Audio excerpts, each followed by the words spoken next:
मैं आपसे कल और कल के अगले एक दिन पहले और उसके एक दिन पहले 3 दिनों से जो बात कर रहा हूं उसी बात को थोड़ा आगे बढ़ाता हूं। आज कुछ ऐसी बातें जो दैनिक जीवन में आप प्रयोग करें। इसके पहले इस विषय पर मैंने कहीं बात ही नहीं की, क्योंकि अभी तक तो मैं अध्ययन ही करता रहा और ये बात करने का ऐसा हो गया कि एक दिन मैं शोभाकांत जी के घर खाना खा रहा था, प्रदीप भाई के साथ बात हो गई कि क्यों ना इस विषय पे बात किया जाए, तो ऐसे ये तय हो गया अनायास। लेकिन मुझे लगा कि ये शायद सार्थक हुआ। कई लोगों ने मुझे कहा, और खासकर बाबूजी माने शोभाकांत जी ने मुझे कहा कि तुम पुराने भाषण देना बंद कर दो, वो जो पेप्सी कोका कोला वाले और विदेशी स्वदेशी वाले या WTO वाले ये ही कहो। शायद बहुत लोग ऐसा कहते हैं। अगर ऐसा सबका मन बना तो शायद इस विषय में मैं आगे भी और ज्यादा गहराई से रिसर्च करके बात करता रहूंगा। कल के सूत्र को आगे बढ़ाते हुए मैं एक सूत्र आपके सामने रख कहता हूं। भागवत जी कहते हैं बहुत गहरी बात। वो ये कहते हैं जब आप भोजन करें तो भोजन का समय थोड़ा निश्चित करें। हमारा ये जो शरीर है ये कभी भी कुछ भी खा लेने के लिए नहीं है। तो भागवत जी कहते हैं कि जब जठर में अग्नि सबसे ज्यादा तीव्र हो उसी समय भोजन करें तो आपका खाया हुआ एक एक अन्न का हिस्सा पाचन में जाएगा और रस में बदलेगा, और रस में से मांस, मज्जा, रक्त, वीर्य, मल, मूत्र, मेद और आपकी अस्थियां, इनका विकास होगा। तो कभी भी कुछ ना खाएं। ये पद्धति भारत की नहीं है, ये यूरोप की है। यूरोप में डॉक्टर्स हैं, वो हमेशा कहते हैं कि थोड़ा थोड़ा खाते रहो, कभी भी खाते रहो। हमारे यहां ये नहीं है। तो आपको दोनों का अंतर समझाना चाहता हूं। भागवत जी कहते हैं कि खाना खाने का समय निर्धारित करें, और समय निर्धारित होगा उससे जब आपके पेट में अग्नि की प्रबलता हो, जठर अग्नि की प्रबलता हो। भागवत जी ने इस पे बहुत रिसर्च किया और वो कहते हैं कि 1.5-2 साल के रिसर्च के बाद उनको पता चला कि जठर अग्नि कौन से समय सबसे ज्यादा तीव्र होती है। तो वो कहते हैं कि जब सूर्य का उदय होता है तो सूर्य के उदय होने से लगभग 2.5 घंटे तक जठर अग्नि सबसे ज्यादा तीव्र होती है। तो भागवत जी कहते हैं कि इस समय सबसे ज्यादा भोजन करें। वो तो एक जगह यहां तक कह देते हैं कि आप अगर संभव हो तो 9:30 बजे के अंदर ही लंच करें, माने ब्रेकफास्ट गायब। वो ये कहते हैं कि सुबह 9:30 बजे तक अगर आपने भरपेट भोजन किया है तो इसमें से जो कुछ भी बनेगा वो एक एक बूंद, एक एक अन्न का टुकड़ा, एक एक दाने का टुकड़ा आपके शरीर के लिए उपयोगी होगा। भागवत जी ने एक और रिसर्च किया था कि शरीर के जो अलग अलग अंग हैं, जैसे हृदय है हृदय, और जैसे जठर है जठर, जैसे किडनी है, जैसे लीवर है, इनके काम करने का अलग अलग समय है। जठर अग्नि के काम करने का सबसे अच्छा समय है 7 से 9:30, सूर्योदय से 2.5 घंटे तक। फिर इसी तरह से हृदय के काम करने का समय है सबसे ज्यादा ब्रह्म मुहूर्त से 2.5 घंटे पहले। ब्रह्म मुहूर्त आप समझते हैं 4, 4:30, तो 2, 2:15 बजे, 1:30 बजे से लेकर 4 बजे के बीच में हार्ट सबसे ज्यादा सक्रिय होता है और सबसे ज्यादा हार्ट अटैक उसी समय में आते हैं। किसी भी डॉक्टर से पूछ के देख लीजिए। इसलिए 99% हार्ट अटैक अर्ली मॉर्निंग्स में ही होते हैं। इसी तरह हमारा लीवर है, इसी तरह किडनी है। हर शरीर के अंग का काम करने का एक निश्चित समय है, प्रकृति ने तय किया है, उसको भगवान ने तय किया है। तो आपका जठर अग्नि है, ये सबसे अच्छा 7 से 9:30। तो आप भरपेट खाना खाइए। हैवियर से हैवियर होना चाहिए, भारी से भारी। जितना खाते हैं ज्यादा भी खा लीजिए, कोई फर्क नहीं पड़ता। सुबह के नाश्ते में भरपेट खाइए। फिर वो कहते हैं दोपहर का भोजन अगर आप कर रहे हैं तो इसको थोड़ा कम करिए नाश्ते से। अब सीधे से मैं कहता हूं, अगर आप सवेरे 6 रोटी खाते हैं तो दोपहर को 4 ले लीजिए और शाम को 2 ले लीजिए। तो भागवत जी कहते हैं कि सब कुछ सवेरे खाओ। आपको जो ज्यादा अच्छा लगता है खाने में, मैं आपको एक वाक्य में कहता हूं, जो चीज सबसे ज्यादा पसंद है वो सुबह खाओ। आपकी जीभ स्वाद के लिए मचल रही है, रसगुल्ला पसंद है तो सुबह खाओ, रबड़ी खानी है तो पसंद है तो सुबह खाओ, जलेबी खानी है तो सुबह खाओ, इमरती खानी है तो सुबह खाओ। अगर आपको आलू का पराठा खाना है या गोभी का पराठा खाना है, जो भोजन आपको सबसे ज्यादा पसंद है वो सुबह खाओ, पेट भर के खाओ। पेट की संतुष्टि हुई, मन की भी संतुष्टि होती है। और भागवती जी कहते हैं कि भोजन में मन की संतुष्टि पेट की संतुष्टि से ज्यादा बड़ी है। मन हमारा जो है ना, ये खास तरह की वस्तुओं से या हार्मोन से या एंजाइम से संचालित है। मन को आज की भाषा में डॉक्टर्स लोग जो गिनते हैं ना, हालांकि वो है नहीं, लेकिन उन्होंने जो कहा है वो पीनियल ग्लैंड के बारे में है। ये जो पीनियल ग्लैंड है ना, इसमें से बहुत सारा रस निकलता है, जिनको हम हार्मोन्स कह सकते हैं, कुछ एंजाइम्स हैं। ये संतुष्टि के लिए सबसे आवश्यक ग्लैंड है पीनियल ग्लैंड। तो भोजन अगर आपको तृप्त करता है, भोजन में एक तो पेट भरना है और एक तृप्त होना, तृप्त करेगा तो पीनियल ग्लैंड आपकी सबसे ज्यादा सक्रिय है। तो जो भी रस और एंजाइम चाहिए शरीर को, नियमित रूप से समान अंतर पे निकलते रहते हैं। और जो भोजन से तृप्ति नहीं है तो गड़बड़ होती है पीनियल ग्लैंड, और पीनियल ग्लैंड की गड़बड़ी पूरे शरीर में पसर जाती है और आपको तरह तरह के रोगों का शिकार बना दे। अगर आप तृप्त भोजन नहीं कर पा रहे हैं तो निश्चित रूप से 10-12 साल के बाद आपको मानसिक क्लेश होगा और रोग होंगे। मानसिक रोग बहुत खराब है। आप सिजोफ्रेनिया के शिकार हो सकते हैं, डिप्रेशन के शिकार हो सकते हैं, आपको कई ऐसी गंभीर बीमारियां हो सकती हैं। भागवती जी कहते हैं कि आप भोजन करते हुए अगर संतुष्ट नहीं है तो 27 तरह की बीमारियों से ग्रसित हो सकते हैं।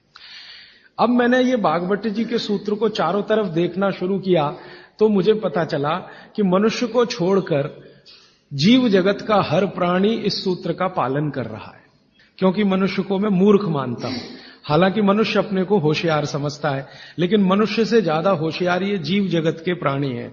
आप चिड़िया को देखो, चिड़िया, कितने भी तरह की चिड़िया, सवेरे सूरज उगते ही उसका खाना शुरू हो जाता है, खूब जम के खाती है। तो ये सारे जानवर, सारे जीव जंतु, आप सांप को देखो, बिच्छू को देखो, कीड़ी को देखो, चींटी को देखो, चींटे को देखो, सब जानवर, सब जीव जंतु जो हमारी आंखों से दिखते हैं, जो नहीं भी दिखते हैं, ये सबका भोजन करने का समय सवेरे सूर्योदय का ही है। सूर्योदय के साथ ही ये सब भोजन करते हैं, इसलिए ये हमसे ज्यादा स्वस्थ रहते हैं। और पेट भर गया उसके 4 घंटे के बाद ही पानी पीती है, दोपहर को ही पानी पीती। मैंने आपको कई बार ये कहा है, आप उसको हंस देते हैं, किसी भी चिड़िया को डायबिटीज नहीं होता, किसी भी बंदर को हार्ट अटैक नहीं आता।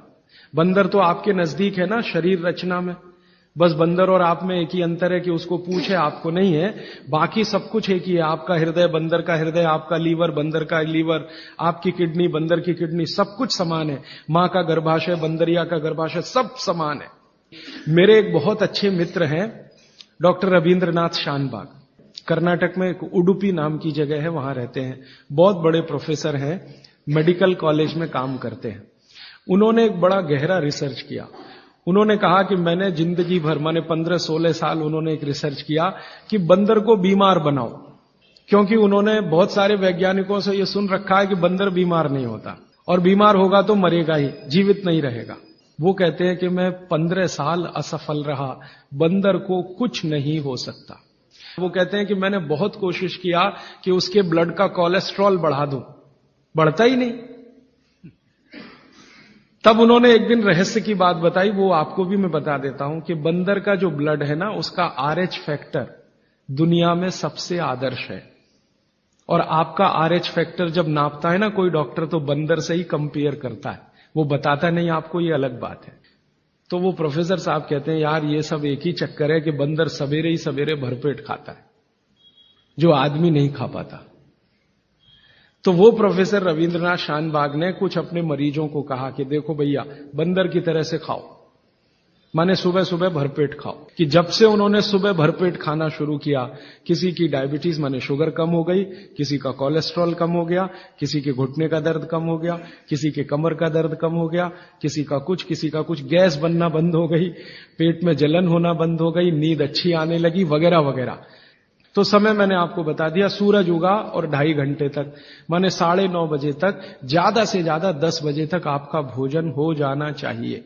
और ये भोजन तभी होगा जब आप नाश्ता बंद करेंगे। ये नाश्ता हिंदुस्तानी चीज नहीं है, ये अंग्रेजों की है। और आप जानते हैं ना हमारे यहां चक्कर क्या चल गया, नाश्ता थोड़ा कम करेंगे, लंच थोड़ा ज्यादा करेंगे, डिनर उससे भी ज्यादा करेंगे। सवा सत्यानाश, एकदम उल्टा।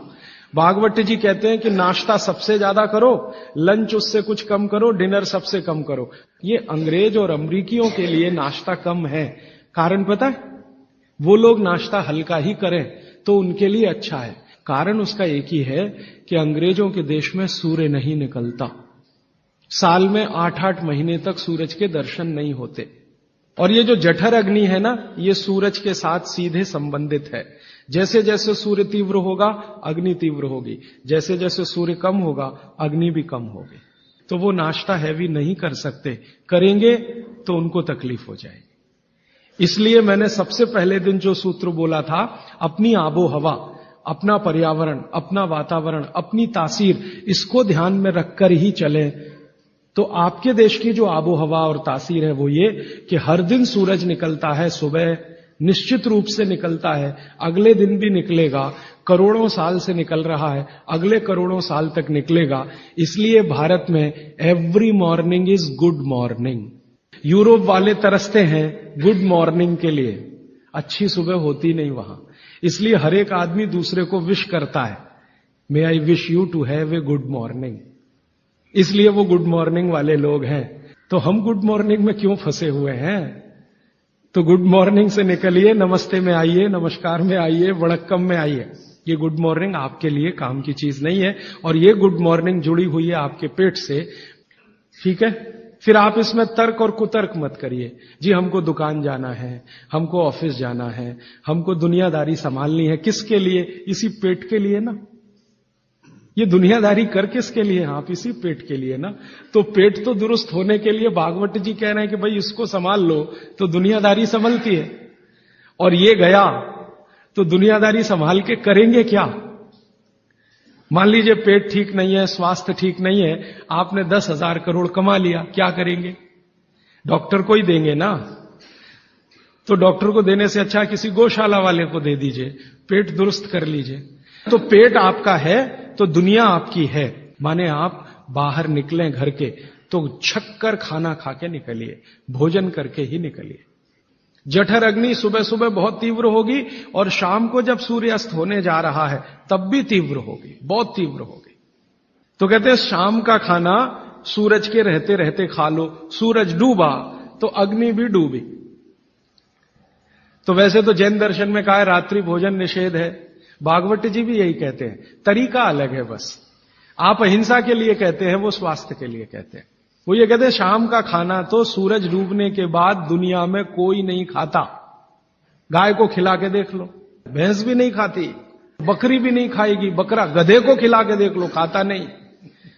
हाँ, बिल्कुल नहीं खाता। आप खाते हैं तो आप अपने को कंपेयर कर लीजिए कि किसके साथ हैं आप। कोई जानवर, कोई जीव राशि सूरज डूबने के बाद खाती नहीं, तो आप क्यों खा रहे हैं? अब कितना पहले? तो भागवत जी ने उसका कैलकुलेशन दिया 40 मिनट पहले। 6 बजे डूब रहा है तो 5:20 तक। फिर कहेंगे जी रात को क्या? तो रात के लिए भागवत जी कहते हैं कि एक ही चीज है जिसमें सबसे अच्छा उन्होंने दूध कहा है। हमारे पेट में जठर स्थान में कुछ ऐसे हार्मोन्स या एंजाइम्स या रस पैदा होते हैं जो दूध को पचाते हैं। फिर आप कहेंगे जी हम तो दुकान पे बैठे हैं 6 बजे, तो डब्बा मंगा लीजिए, दुकान में डब्बा आ सकता है। हाँ, डब्बा आने में कोई तकलीफ नहीं है।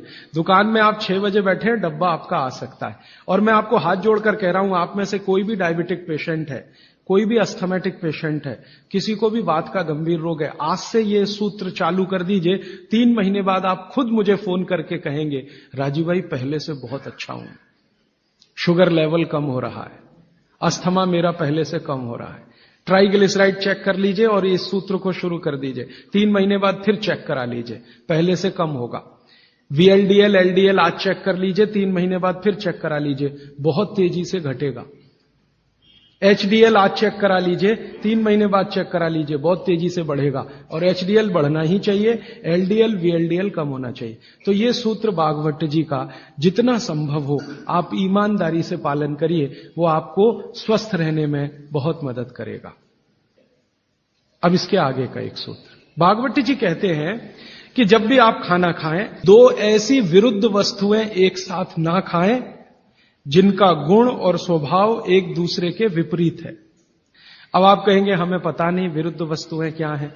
मैं कुछ विरुद्ध वस्तुओं की सूची बता देता हूं।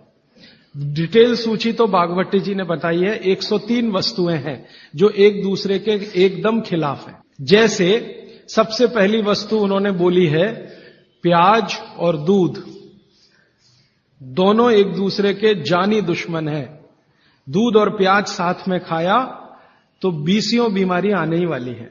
सबसे ज्यादा बीमारियां आएंगी त्वचा की। आपको सोराइसिस होगा, आपको एक्जिमा होगा, आपको खाज होगी, आपको खुजली होगी अगर प्याज दूध साथ में खा रहे हैं तो कभी भी ना खाएं। इसी तरह से वो कहते हैं कि कटहल, जैक फ्रूट, दूध और जैक फ्रूट कभी ना खाएं, दोनों एक दूसरे के जानी दुश्मन। और दूध और ऐसा कोई भी फल साथ में ना खाएं जो सिट्रिक एसिड प्रधान है। सिट्रिक एसिड आप समझते हैं, संतरा, मुसम्मी, नारंगी, अंगूर, खट्टी चीज। एक खट्टी चीज तो आपकी बनाई हुई है, एक खट्टी चीज भगवान की बनाई हुई। तो भगवान की बनाई हुई खट्टी चीज है, दूध के साथ जानी दुश्मन है। भागवत जी ने बहुत साल रिसर्च करके बताया एक ही खट्टा फल है जो दूध के साथ खाएं, वो है आंवला। आंवला, आंवला ही एक फल है, खट्टा है, सिट्रिक एसिड भरपूर मात्रा में है, विटामिन सी भरपूर मात्रा में है, कैल्शियम उसमें भरपूर है। यही एक फल है जो दूध के साथ जरूर खाएं। बाकी कोई फल जिसमें खट्टापन है वो दूध के साथ ना खाएं।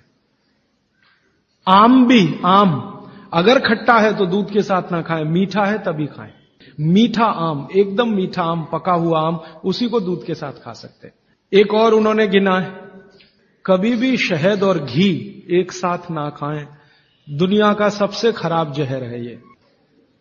इसी तरह से उड़द की दाल और दही गलती से भी साथ में ना खाएं। उड़द की दाल, द्विदल में सबसे खतरनाक है उड़द की दाल। उड़द की दाल के बारे में जितनी भी रिसर्चेस भारत में हुई हैं वो ये कहती हैं कि ये दालों की राजा है, इसलिए ये अकेला ही खाएं, इसके साथ दही नहीं खा सकते उड़द की दाल के साथ। तो वो कहते हैं उड़द की दाल भरपूर खाएं, मना नहीं है, लेकिन अकेली खाएं। और बाकी जो दालें हैं, अरहर की दाल है, मूंग की दाल है, लेकिन कोई मजबूरी में खाना है तो उपाय मैंने बताया था कि दही गर्म करके खाएं, माने दही में बघार लगा के खाएं ताकि तासीर गर्म हो जाए उसकी, या मट्ठा गर्म करके खाएं तासीर उसकी गर्म हो जाए।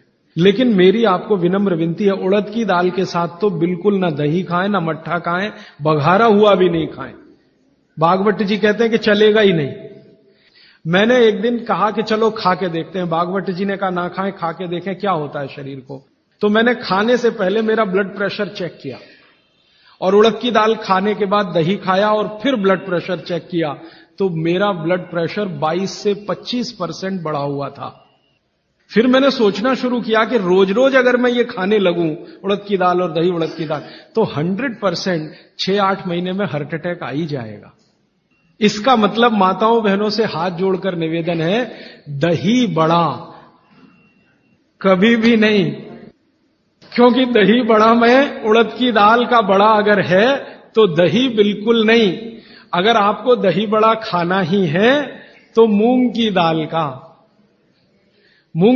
का बड़ा है, दही बघार कर या मट्ठा बघार कर आप ले सकते हैं। उड़द की दाल का बड़ा सीधे चटनी से खा सकते हैं, दही से नहीं। और अगर शादी ब्याह है आपके घर में तो मीनू बनाते समय ध्यान रखें कि मेहमानों को उड़द की दाल का बड़ा और दही ना परोसें, और अतिथि देवता है उसको जहर ना खिलाएं। तो ऐसी एक सूची है। तो भागवत जी कहते हैं 2 विरोधी चीजें साथ में ना खाएं। और वो कहते हैं कि अगर आपने ये सूत्र धारण कर लिया तो जिंदगी भर आप निसंकोच बिना किसी रोग के जीवन बिता सकते हैं। अभी तीसरे सूत्र पे चलता हूं आज का। भागवत जी कहते हैं कि खाना आप जब भी खाएं जमीन पर बैठकर ही खाएं। क्यों खाएं जी, प्रश्न आएगा आपके मन में। तो भागवत जी समझाते हैं कि जब आप इस आसन में बैठते हैं, सुख आसन में, तो आपके शरीर का जो जठर है ना, ये जो है सबसे ज्यादा तीव्र है और इस आसन में इसकी तीव्रता हमेशा मेंटेन रहती है। आप अभी कुर्सी पर बैठे हैं, इसमें तीव्रता घट जाती है और खड़े हो जाएं तो बिल्कुल कम हो जाएगी। कारण क्या है? आप शरीर के बारे में थोड़ा जानते हैं ना, हमारे शरीर में कई चक्र हैं।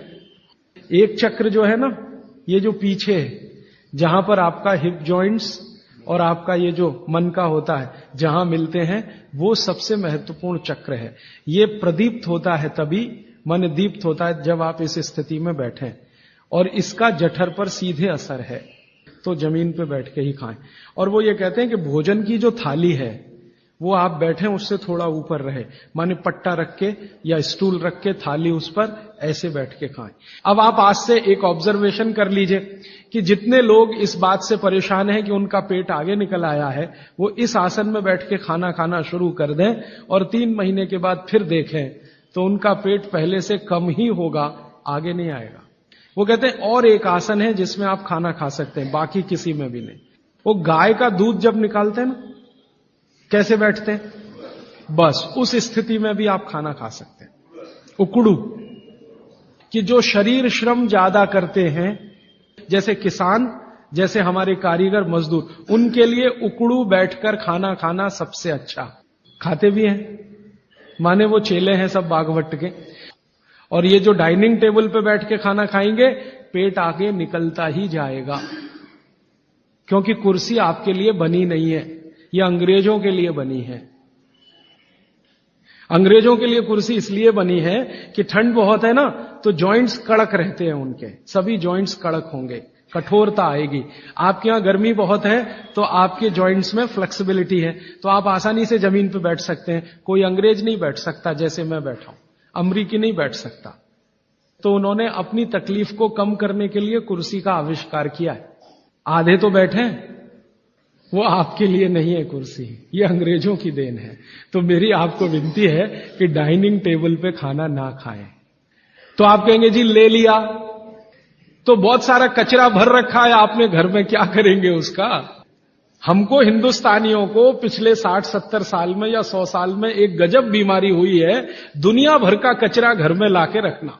रसोइयों में मैं घरों में जाता हूं ना, टीन टपरे के इतने डब्बे होते हैं, खाली हैं, फेंकेंगे नहीं, संभाल के संभाल के संभाल के, कब काम आएंगे मालूम नहीं, लेकिन वो भरते ही जाते हैं, भरते ही जाते हैं।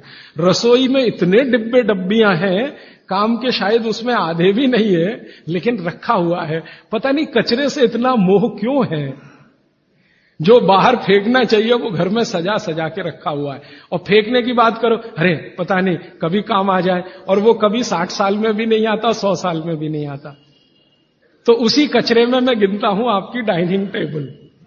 अब आप जरा हिसाब निकालो जी, ये आपने लाके रखी है डाइनिंग टेबल, मान लो ये 100 स्क्वायर फीट की है, 10 बाई 10 की है, या मान लो 50 स्क्वायर फीट की है। 50 स्क्वायर फीट की जगह आपने घर में घेर रखी है, क्या भाव है मद्रास में जगह का? 3000 रुपए स्क्वायर फीट, और 50 स्क्वायर फीट आपने घेर के रखा है। जरा जोड़ लो ना 3000 में 50 का गुणा करके, और रोज का हिसाब निकाल लो।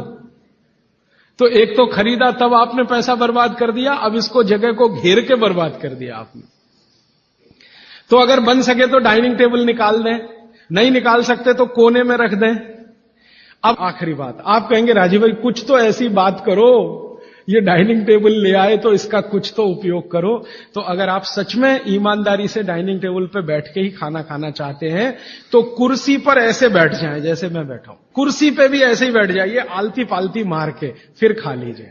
और नहीं है अगर डाइनिंग टेबल तो बहुत सुखी है, मत लाइए, मेरी तो विनती है, मत लाइए। उसकी जगह लाना है तो छोटे छोटे पटरे ले आइए, जो आपके रसोई में बैठ के आप खाएं तो बहुत अच्छा है। वंदे मातरम। राजीव भाई के अनुज भाई प्रदीप दीक्षित द्वारा संचालित एवं सेवाग्राम वर्धा स्थित राजीव दीक्षित मेमोरियल स्वदेशी उत्थान संस्था के माध्यम से स्वदेशी चिकित्सा के व्याख्यानों की सीडी उपलब्ध कराई जाती है, जिसे आप केवल 10 रुपए के लागत मूल्य पर प्राप्त कर सकते हैं। राजीव भाई के इन प्रेरणादायी व्याख्यानों की सीडी को आप अपनी क्षमता अनुसार 100, 200, 500 या अधिक संख्या में दान करें और स्वदेशी चिकित्सा के इन व्याख्यानों को घर घर पहुंचाने में हमारी मदद करें। अब आगे का एक सूत्र बहुत अच्छा सूत्र है। भागवत जी कहते हैं कि खाना जब दोपहर को खाएं और सुबह खाएं, सुबह और दोपहर, ये दो बात। वो ये कहते हैं कि दोपहर और सुबह का खाना खाएं। वैसे तो वो कहते हैं दोपहर का ना खाएं, दोपहर का खाना सवेरे खाएं। लेकिन अगर आप खा ही रहे हैं तो वो ये कहते हैं कि तुरंत विश्रांति लें, खाते ही आराम करें, काम कोई ना करें। कब तक? 20 मिनट। 20 मिनट विश्रांति लें। और उसको उन्होंने एक्सप्लेन किया है कि वो विश्रांति जो होनी चाहिए वो आपके शरीर को, जो बायां हाथ है इसको नीचे करके दाएं हाथ को ऊपर करके वाम कुक्षी अवस्था में लेटें। भगवान विष्णु को लेटे हुए देखा शेषनाग पर, बस उसी परिस्थिति में लेटें, उसी स्थिति में लेटें। क्यों? Left side. आप जानते हैं हमारे शरीर में 2 नाड़ियां हैं, वैसे तो 3 हैं। 3 नाड़ियां, एक सूर्य नाड़ी है, एक चंद्र नाड़ी है, एक मध्य नाड़ी है। ये जो सूर्य नाड़ी है यही भोजन को पचाने में मदद करती है। सूर्य नाड़ी तभी चलती है जब आपकी चंद्र नाड़ी कम हो। भोजन पचाना है सुबह का और दोपहर का, सूर्य नाड़ी तीव्र होनी ही चाहिए। तो लेफ्ट साइड में लेटो तो तुरंत सूर्य नाड़ी शुरू हो जाती है। वैसे तो अगर आप स्वस्थ हैं तो खाना खाते ही आपकी सूर्य नाड़ी अपने आप शुरू हो जानी चाहिए। नहीं हो रही है तो लेफ्ट साइड में लेट जाइए, लेटते ही शुरू हो जाएगी। 20 मिनट जरूर लेटें। फिर आप कहेंगे जी नींद आ गई, तो भागवत जी कहते हैं ले लो एक झपकी। वो ये कहते हैं रोको मत इस नींद को। जो सूत्र उन्होंने लिखा है कि दोपहर भोजन के बाद या सुबह भोजन के बाद अगर आपको आलस्य है शरीर में, तो वो कहते हैं कि बिना संकोच इस झपकी को ले लो। 20 मिनट की झपकी ले लो, ज्यादा से ज्यादा 40 मिनट की ले लो, इसके आगे नहीं। तो अगर आप भोजन के बाद इस विश्रांति ले लें 20 से 40 मिनट, तो अगले आधे दिन काम करने को बहुत एनर्जी आपके पास आएगी। आप चाहें तो आज ही करके देख लें। मैं इस सूत्र को वैसे कल विस्तार से समझाने वाला हूं कि शरीर के 14 वेग होते हैं, वेग, उनको कभी भी रोके नहीं। उसमें से निद्रा है, नींद जो है ना, ये एक वेग है। तो वो कहते हैं कि दोपहर के खाने के बाद अगर आलस्य आ रहा है तो ये स्वाभाविक है, क्योंकि खाना खाते ही जठर अग्नि प्रदीप्त होगी। अग्नि प्रदीप्त होने के लिए मैंने आपसे कल समझाया था ना, ब्लड की जरूरत पड़ेगी।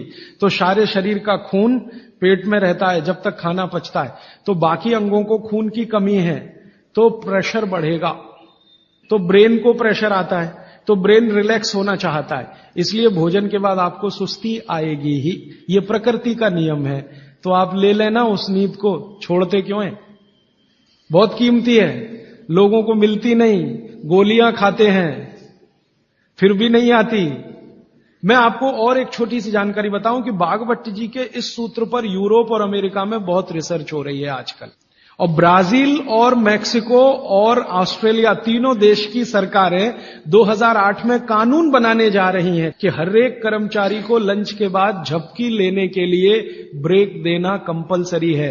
तो उन्होंने ये महसूस किया है कि जिन कर्मचारियों को दोपहर खाने के बाद वो झपकी लेने की छूट दे रहे हैं, उनकी काम करने की एफिशिएंसी 3 गुना बढ़ गई है। तो आप भी महसूस कर सकते हैं। और माताओं बहनों को तो विशेष विनती है, क्योंकि आपका घर का काम भी कुछ कम नहीं है। किसी भी फैक्ट्री को चलाना बहुत आसान है, घर चलाना बहुत मुश्किल काम है। और घर में भी सबसे मुश्किल काम है बच्चों को बड़ा करना। मैं मानता हूं दुनिया में इससे बड़ा कोई काम नहीं। तो आपको काम तो घर में भी है, आप भी भोजन के बाद एक झपकी लेने का नियम बना ही लो। सब काम छोड़कर झपकी ले लो आप,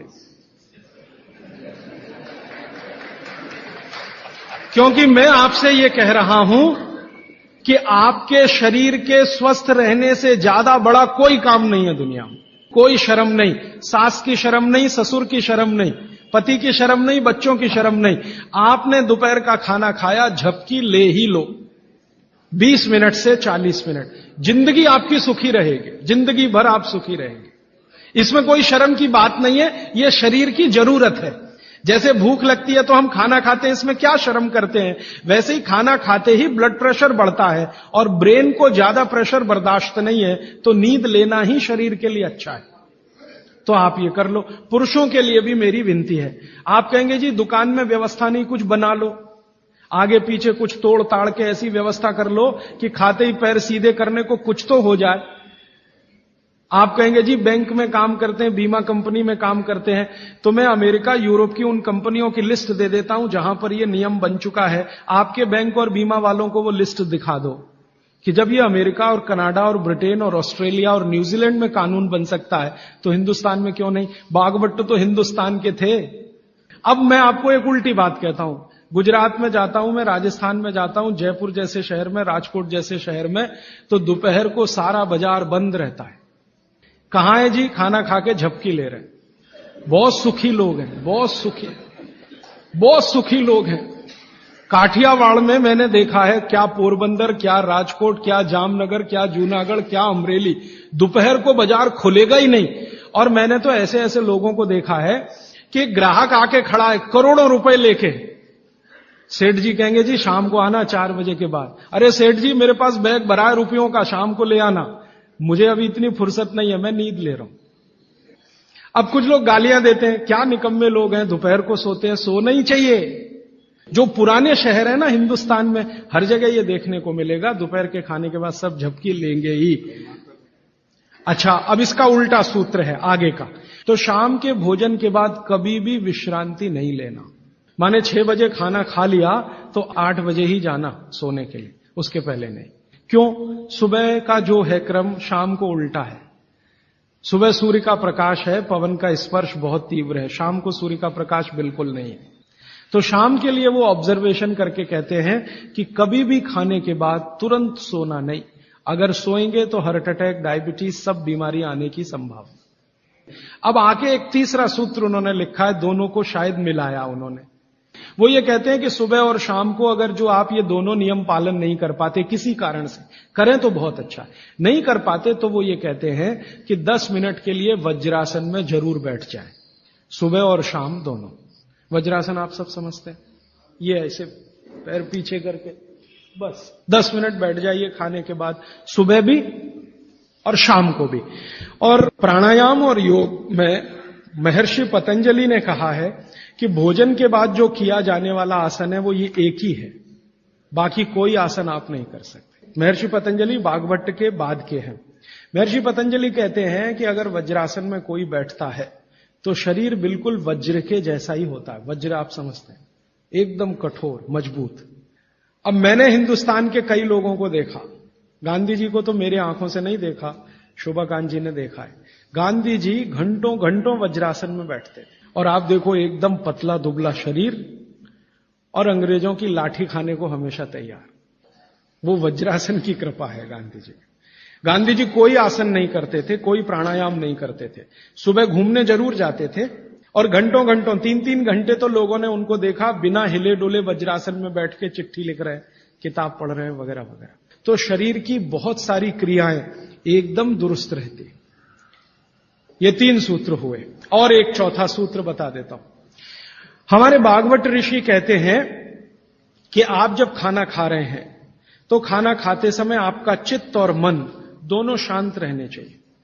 मॉडर्न साइंस में ना चित्त है ना मन है, वो ब्रेन की बात करते हैं, माइंड की बात करते हैं। माइंड अलग है, मन अलग है, ब्रेन अलग है, चित्त अलग। तो चित्त और मन को शांत रखने का क्या उपाय है? तो शायद इसी के लिए हमारे देश में ये है कि भजन करें खाने के पहले या ईश्वर की प्रार्थना करें खाने के पहले, तो निश्चित रूप से आपके मन और चित्त में शांति आएगी। और एक सूत्र बहुत महत्व का, कि जब भी आप विश्रांति लें, सुबह या शाम, माने रात को सोएं या दिन में सोएं, तो हमेशा दिशाओं का ध्यान रख के सोएं। तो वो कहें हमेशा आपको विश्रांति लेते समय सिर सूर्य की दिशा में रहे। सूर्य की दिशा माने पूर्व की दिशा, और पांव पश्चिम में रहे। और कोई मजबूरी हो तो दूसरी दिशा है दक्षिण, दक्षिण में सिर रखें, उत्तर में पांव। उत्तर में सिर करके कभी भी ना सोएं, कि उत्तर की दिशा मृत्यु की दिशा है सोने के लिए। उत्तर की दिशा दूसरे कई कामों में बहुत अच्छी है, पढ़ना है, लिखना है, अभ्यास करना है, तो उत्तर में मुंह रख के करें। और हमारे देश में आर्य समाज के एक संस्थापक रहे स्वामी दयानंद सरस्वती, उन्होंने भारत में जो संस्कार होते हैं ना, जन्म का संस्कार है, गर्भाधान संस्कार है, मृत्यु भी एक संस्कार है, तो उन्होंने एक पुस्तक लिखी है संस्कार विधि। उसमें पहला ही सूत्र है मृत्यु के लिए कि सबसे पहले मृत व्यक्ति का सिर उत्तर में करो। क्यों? कारण उसका बिल्कुल साफ है। आधुनिक विज्ञान ये कहता है कि आपका जो शरीर है और आपकी जो पृथ्वी है, इन दोनों के बीच में कोई बल काम करता है। इसको हम कहते हैं गुरुत्व आकर्षण बल, ग्रेविटेशनल फोर्स। अब ये कैसे काम करता है? पृथ्वी का उत्तर, पृथ्वी का दक्षिण एक चुंबक की तरह से काम करता है गुरुत्वाकर्षण के लिए। सिर जो है ना, शरीर का उत्तर है और पांव दक्षिण है। आप अगर पृथ्वी में उत्तर की दिशा में सिर करके सो गए, भागवत जी कहते नहीं सोना, मान लो सो गए, तो आपका सिर का उत्तर और पृथ्वी का उत्तर, उत्तर उत्तर दोनों साथ में आए तो फोर्स ऑफ रिपल्शन काम करता है। फोर्स ऑफ रिपल्शन माने प्रतिकर्षण बल लगेगा। तो आप ऐसे ऐसे समझो इसको कि ये उत्तर है और आपने उत्तर में सिर किया, तो उधर से एक प्रतिकर्षण बल आपके शरीर पर काम करेगा, तो आपके शरीर में संकुचन आएगा, कॉन्ट्रैक्शन। तो ब्लड प्रेशर पूरी तरह से कंट्रोल के बाहर जाएगा, क्योंकि ब्लड को भी प्रेशर आएगा। क्योंकि शरीर को प्रेशर आया ना, तो शरीर में खून है, खून को भी प्रेशर आएगा, और अगर खून को प्रेशर है तो नींद आएगी ही नहीं। मन में हमेशा धड़पड़ चलती रहेगी, हृदय की गति हमेशा तीव्र रहेगी। अब इसका उल्टा कर लो, आपका सिर दक्षिण में कर दो, ठीक है? पृथ्वी का दक्षिण में आपका सिर कर दो, तो आपका सिर तो नॉर्थ हुआ और पृथ्वी का दक्षिण हुआ, साउथ हुआ। तो आपका नॉर्थ माने उत्तर और पृथ्वी का दक्षिण, ये दोनों एक दिशा में है, तो फोर्स ऑफ अट्रैक्शन काम करेगा, एक बल आपको खींचेगा। और अगर आपके शरीर पर खिंचाव पड़ेगा, मान लीजिए आप लेटे हैं और ये पृथ्वी का दक्षिण है और इधर आपका सिर है, तो आपको खींचेगा अगर कोई, तो शरीर थोड़ा सा बड़ा होगा। जैसे रबर खींचती है ना, इलास्टिसिटी, ऐसे ही शरीर में थोड़ा सा बढ़ाव आएगा। जैसे ही शरीर थोड़ा सा बढ़ा तो बॉडी में रिलैक्सेशन आ गया। आप अंगड़ाई लेते ना, एकदम शरीर को तान देते हैं, फिर क्या लगता है? बहुत अच्छा लगता है, आप बहुत रिलैक्स फील करेंगे। तो फैलाव है तो आप सुखी नींद लेंगे, और उस पर दबाव है तो नींद नहीं है। इसलिए उन्होंने बहुत बेहतरीन विश्लेषण दिया है। यह विश्लेषण मैं मानता हूं जिंदगी के सारे मानसिक रोगों को खत्म करने का अकेला है सूत्र। नींद अच्छी अगर ले रहे हैं आप, तो समझ लीजिए दुनिया में बहुत सारी चीजें आपके शरीर से बाहर। भोजन अच्छा है, नींद अच्छी है, और क्या चाहिए? अब पूर्व क्या है? पूर्व जो है ना, न्यूट्रल है, ना तो वहां फोर्स ऑफ अट्रैक्शन है ज्यादा, ना फोर्स ऑफ रिपल्शन है, और अगर है भी तो दोनों एक दूसरे को बैलेंस किए हुए हैं। इसलिए पूर्व में सिर करके सोएंगे तो न्यूट्रल आप भी रहेंगे, तो आसानी से नींद आएगी और अच्छी नींद आएगी। पश्चिम का आप पूछेंगे जी, पश्चिम के लिए अभी रिसर्च होना बाकी है। भागवत जी मौन है उस पर, कोई एक्सप्लेनेशन देकर नहीं गए हैं, और आज का साइंस भी लगा हुआ है। कोई रिसर्च अगर आ गई तो मैं जरूर आप तक प्रेषित करूंगा पश्चिम के बारे में। सोने के हिसाब से वैसे तो बहुत रिसर्च हो चुकी है पश्चिम पर, वास्तु वालों ने बहुत काम कर लिया है कि पश्चिम में क्या होना चाहिए क्या नहीं होना चाहिए, लेकिन सोने के हिसाब से, स्लीप के हिसाब से जो सूत्र में बात कर रहा हूं, वो रिसर्चेस पश्चिम पर कम हुई हैं। अब इसके आगे का सूत्र और भी मजेदार है, बहुत इंटरेस्टिंग है। भागवत जी कहते हैं कि किनको पूर्व में सिर करके सोना और किनको दक्षिण में, उन्होंने कैटेगरी बना दी। तो वो कहते हैं जो साधु हैं, जो सन्यासी हैं, जो ब्रह्मचर्य का पालन कर रहे हैं, और मेरे जैसे लोग जो गृहस्थ जीवन नहीं जी रहे हैं, जो दुनिया की मोह माया से दूर हैं, इन सबको पूर्व में ही सिर करना हमेशा। और जो दुनिया चला रहे हैं, घर चला रहे हैं, गृहस्थी चला रहे हैं, परिवार चला रहे हैं, पत्नी के साथ रह रहे हैं, बच्चों के साथ, उनको दक्षिण में ही सिर करना। अब यहां कोई कंफ्यूजन की गुंजाइश नहीं है, आप अपना याद रखो, मैं मेरा याद रखता हूं। अच्छा, आज के लिए इतने ही सूत्र। अब आप सवाल पूछ सकते हैं। साउथ डायरेक्शन में फोर्स ऑफ अट्रैक्शन है कहा आपने? सिर के लिए? हाँ। तो शरीर की खिंचाई होती है, तो क्या जिन बच्चों की हाइट कम है उनको कंपलसरी हम साउथ फेसिंग जरूर सुलाइए, ताकि उनकी हाइट बढ़े? जरूर सुलाइए। जिन बच्चों की लंबाई आपको कम लग रही है, आप हमेशा उनका सिर दक्षिण में रख के सुलाइए। थोड़े 3-4 साल के बाद आपको खुद महसूस हो जाएगा, लंबाई बढ़ती हुई दिखाई देगी। राजीव भाई, कल जी। आपने बताया था सुबह उठते ही पानी पीना चाहिए, लेकिन जैन धर्म में ये बताते हैं कम से कम 48 मिनट बाद में कुछ भी वो लेना बिल्कुल चाहिए। ठीक है। जो जैन इसके लिए दर्शन क्या में करना 48 मिनट का नियम है ना, सूर्योदय होने के 48 मिनट के बाद, वो बिल्कुल नियम सही है, पक्का है। वो नियम क्या है वो हमें समझने की बात है। वो नियम ऐसा है, अब ये थोड़ी सूक्ष्म की बात है, मैं जाना नहीं चाहता था लेकिन सवाल पूछ लिया इसलिए कह रहा हूं। पानी जो है सूक्ष्म जीव राशियों का संग्रह है। आप चाहें तो पानी में लेंस लगा के देखें, करोड़ों करोड़ों सूक्ष्म जीव आपको दिखाई देंगे इधर उधर भागते घूमते। अगर देख लें तो दिल ही नहीं करे पानी पीने के लिए। ये तो सुबह सुबह क्या होता है कि आपका जो मुंह है, ये जो लार है ना, ये मैंने आपसे कहा कि सुबह के समय सबसे ज्यादा तीव्र होती है, मेडिसिनल प्रॉपर्टी ज्यादा होती है इस लार की।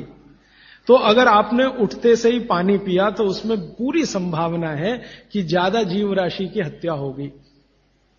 इसलिए जैन दर्शन ये कहता है अनावश्यक हिंसा से बचो। हिंसा से बच सकें ये आदर्श है, लेकिन अनावश्यक हिंसा से जरूर बचो। अनावश्यक, जरूरी नहीं है तो उसको हिंसा मत करो। तो अनावश्यक हिंसा से बचने के लिए जैन शास्त्रों ने, जैन आचार्यों ने ये कह दिया जी 48 मिनट के बाद पियो। ये 48 मिनट में क्या हो जाता है, 48 मिनट में आपके मुंह की जो लार है ना, इसकी जो क्षारीयता है ये कम हो जाती है, बहुत कम हो जाती है, बहुत तेजी से कम होती है। और इसकी क्षारीयता कम हुई, एल्केलिनिटी जिसको आप कहेंगे अंग्रेजी में, तो जीव राशि के मरने की संभावना उतनी कम हो जाती है। तो फालतू हिंसा से बचने के लिए जैन दर्शन ने यह कहा कि नवकार्षियों एक शब्द इस्तेमाल करते हैं ना, हाँ, तो ये उसके साथ उन्होंने जोड़ा। वो 48 मिनट का कैलकुलेशन बागभट्ट जी का भी है। वो ये कहते हैं कि सुबह उठते ही 48 मिनट तक अगर आप इंतजार करते हैं तो मुंह की जो लार है इसकी क्षारीयता कम होना शुरू होती है। तो उठते ही पानी पीने में अगर आप जैन दर्शन पालन करते हैं तो 48 मिनट ध्यान रखो, और अगर आप जैन दर्शन पालन नहीं कर रहे हैं तो आपके लिए शायद हिंसा का उतना महत्व नहीं है, लेकिन करें तो आपके लिए भी अच्छा है। तो आप बोलेंगे जी 48 मिनट तक क्या करें, बैठे रहे? तो भगवान का नाम ले लो, आप ईश्वर का जाप कर लो, मंत्र का जाप कर लो, कुछ कर लो, और फिर पानी पियो, फिर उसके बाद आपकी दिनचर्या शुरू करो। ये बीच का रास्ता मैंने बताया जी।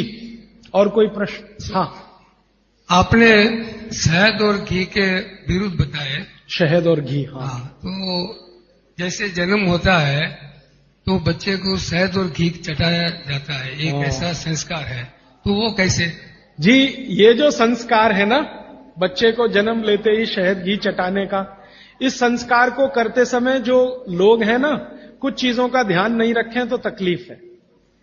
आयुर्वेद के हिसाब से अगर आप ध्यान नहीं रखते तो बहुत तकलीफ है। आयुर्वेद ये कहता है कि शहद और घी बराबर मात्रा एक साथ कभी भी लेंगे तो जहर ही है। लेकिन कुछ भारत में ऐसे समूह हैं जो अपने बच्चों को ये करते हैं, शहद और घी चटाते हैं, लेकिन सभी लोग भारत में ऐसा नहीं करते हैं। बहुत सारे लोग नहीं भी चटाते, लेकिन जो चटाते हैं उनको मैंने पूछा, ऐसे कुछ समूह हैं भारत में जो चटाते हैं, उनको मैंने पूछा तो वो मुझे एक इंटेलिजेंट उत्तर देते हैं, और वो बागभट्ट जी का भी सही है। वो ये कहते हैं कि जी हमने शहद और घी साथ में चटाया तब जब उसमें गाय का मूत्र थोड़ा मिलाया था या गाय के गोबर का रस डाला था। अब ये जो गाय का गोबर और गोमूत्र की जैसे ही बात आती है तो तुरंत मेरे ख्याल में आता, पंचगव्य बनाते हैं ना, पंचामृत या पंचगव्य, तो उसमें शहद और घी भी होता है, लेकिन गोमूत्र के साथ या गोबर के रस के साथ। फिर हम लोगों ने थोड़ा काम किया कि ये गोमूत्र अगर मिला दिया शहद और घी में तो क्या इसकी विषकारकता कम हो गई? तो बाद में एक कल या नहीं तो परसों में इस पे विस्तार से आने वाला हूं कि गाय के मूत्र को मिलाते ही शहद और घी एक दूसरे के साथ मिलने को तैयार है, माने उनकी दुश्मनी कम है। माने गाय के मूत्र में एक केमिकल है जिसका नाम है सल्फर। ये सल्फर दुनिया का अकेला केमिकल है जो दो विष के बीच में डालो तो दोनों को न्यूट्रल करता है, लेकिन खुद का प्रभाव बढ़ाता है, तो सल्फर बढ़ता है। तो कुछ लोगों को मैंने पूछा जो ये कर रहे हैं, तो वो कहते हैं हम बच्चे को शहद और घी चटाते हैं लेकिन थोड़ा गोमूत्र देकर, माने थोड़ा गोमूत्र एक बूंद या आधा बूंद मिलाकर, तो शायद उनके लिए वो अनुकूल पड़ता हो। लेकिन आप ये ना करें, ये मेरी विनती है। आप इसको, बच्चे को अगर चटाना है तो खाली घी चटा दें, अगर चटाना है तो खाली शहद चटा दें, शहद और घी मिलाकर ना चटाएं। एक ही कंडीशन है कि जब बच्चे को कोई ऐसा गंभीर रोग ना हो, अगर मान लो कोई बहुत गंभीर रोग है जिसमें विष ही देना है, मान लीजिए कई रोग ऐसे हैं जिसमें विष दवा का काम करता है, ऐसे कई रोग हैं जिसमें विष दवा का काम करता है, उस कंडीशन में जरूर बच्चे को दिया जा सकता है। जैसे एक बहुत खराब रोग होता है, कई बच्चों को होता है, जन्म लेते ही उनके शरीर का जो त्वचा है ना, उनका रंग बदलना शुरू होता है। कई बच्चों को मैंने देखा एकदम तांबई कलर के हो जाते हैं। ये जो कॉपर होता है ना, कॉपर, ताम्र, उसी रंग के बच्चे की स्किन होना शुरू हो जाती है। उस बच्चे को जरूर शहद और घी ही चटाना पड़ेगा, नहीं तो ठीक नहीं होगा, उसके लिए वो काम आएगा। तो अलग अलग परिस्थितियों में, लेकिन सामान्य बच्चे के लिए ये ठीक नहीं है, उपयोगी नहीं। जी श्रीमान जी, आयुर्वेदिक दवाओं के साथ जो डॉक्टर की दवाएं अभी चल रही है, तो उसको ले सकते हैं? बिल्कुल मत लीजिए। दवा जो है ना, आप भरोसे से आयुर्वेद की लीजिए तो उससे ही आपको बहुत बड़े परिणाम मिल जाएंगे। एलोपैथी की दवाएं साथ में खाएंगे तो कोई अच्छे परिणाम तो नहीं, बुरे परिणाम जरूर आ जाएंगे। अर्जुन की छाल का जो पाउडर आप जी के साथ लेने कह रहे हैं, जब हम लेते हैं तो उसको पथरी के जैसे जमने की शंका रहती है या डाउट रहता है? अर्जुन की छाल से पथरी होने की शंका ना के बराबर है। पथरी होने की शंका एक ही चीज में है कि अगर आप चूना ज्यादा खाएं तो। अर्जुन की छाल से आज तक मैंने नहीं सुना किसी को पथरी हुई है, क्योंकि अर्जुन की छाल में जो कैल्शियम है वो बहुत ही कम है, और जो है वो बहुत आसानी से घुलनशील है, वो आसानी से डाइजेस्ट होता है। पथरी होने की संभावना तभी है जब आप ज्यादा चूना खाएं। जी, पेशाब करने के पश्चात पानी पीना ठीक है या पहले पानी पीना? कल तक इंतजार कर लीजिए इस नियम के लिए, ये कल आने ही वाला है। आप पूछिए जी। क्या जी? काढ़ा शाम को भी पी सकते हैं, लेकिन सुबह सबसे अच्छा। शाम को चाहे तो पी सकते हैं, लेकिन सुबह सबसे अच्छा। शाम को पिएंगे तो नुकसान तो कुछ नहीं है, लेकिन फायदा भी बहुत नहीं आएगा। फायदा सबसे ज्यादा काढ़े का लेना है तो सुबह का ही। जी जी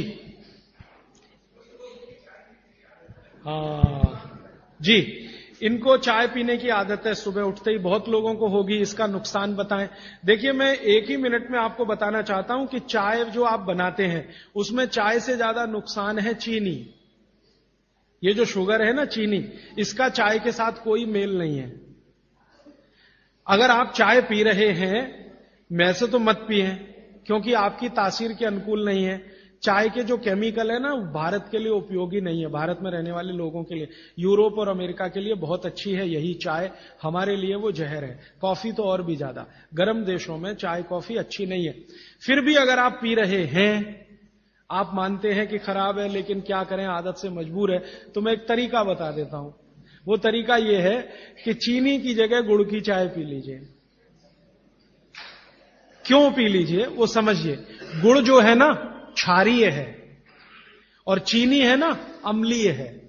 चीनी जब डिसइंटीग्रेट होती है तो उसके जो अंतिम परिणाम है वो एक एसिड के रूप में ही है, और गुड़ जब डिसइंटीग्रेट होता है तो उसका अंतिम परिणाम है वो क्षार के रूप में है।